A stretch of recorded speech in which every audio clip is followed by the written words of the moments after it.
Hello，大家好，我係Peter Key 奇卡寶，又名奇哥。今日呢係2026年1月18號星期日，咁我又開始我同大家分享沃倫巴菲特嘅投資智慧。今日係第4集，我個主題講係 DCA， 咁英文嚟嘅。英文字 DCA 代表咩咧？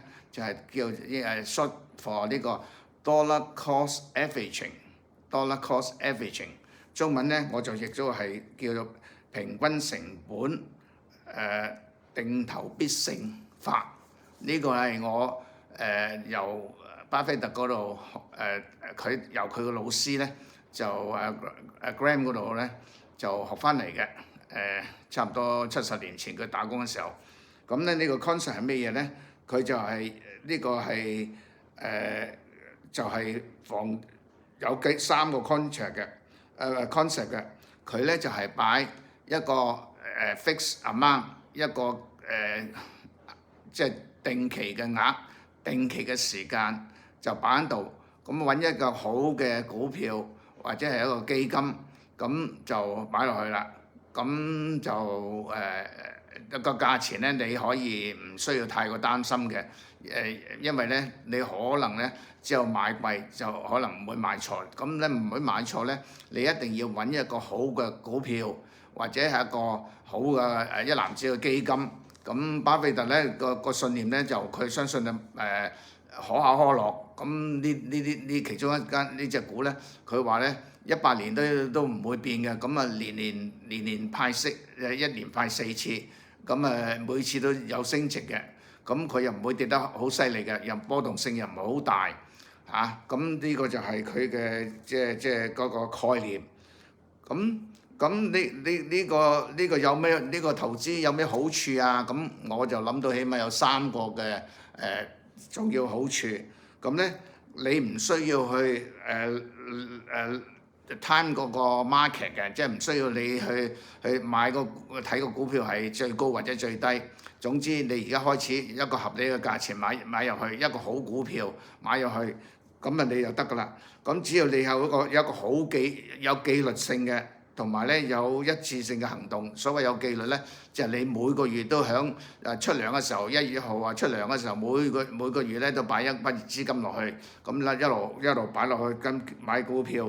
咁買咗之後咧，你就唔需要擔心㗎啦。你可以夜晚瞓着，就算股票升跌啊，你都唔需要太過去留意㗎啦。咁你呢個方法咧就係唔會發達，但係穩定嘅，即係你退休好即係有利嘅。咁嗱，我講翻我本人嘅經驗。咁我本人咧就喺退休前5年多啦。咁咧我就諗，我退休5年後退休啦，我又冇退休金，咁我以後嘅生活費同埋點樣搞咧咁樣？咁喺嗰個情況咧之下咧，我有個朋友介紹買一個基金，買個基金呢個好基金嚟嘅。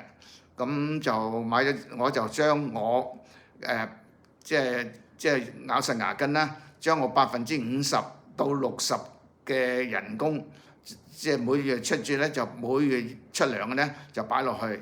差唔多有70%，咁咧每個月擺落去，咁每個月咧我有個 statement 翻嚟嘅，我都唔理佢，可能佢今日1蚊，聽日下個月9毫子，咁第二個月又過1咁樣，咁我就每個月擺喺度，我就每月睇一次，我睇下我呢次咧有幾多unit 啊咁樣，咁甚至乎有時佢跌到30%都唔緊要嘅，或者巴菲特講話跌一半啊，咁你可以買雙倍嘅基金，譬如佢跌到5毫子嘅，你變咗嗰個 unit 咧變咗 double 嘅。